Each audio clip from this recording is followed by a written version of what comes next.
आज से इस हवेली में सुल्ताना नवीन का दौर खत्म हुआ जाता है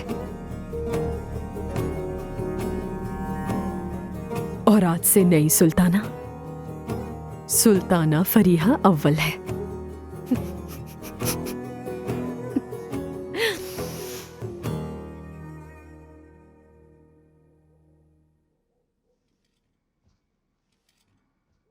या अल्लाह, काश मैं भी हामला हो जाती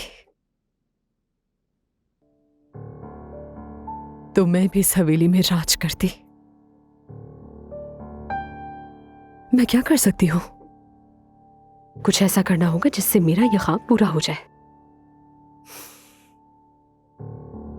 या अल्लाह, अब्बास की आंखें सिर्फ मुझ पर ही रही। वो सिर्फ मेरा ही होकर रहे, सिर्फ और सिर्फ मेरा, इंशाल्लाह।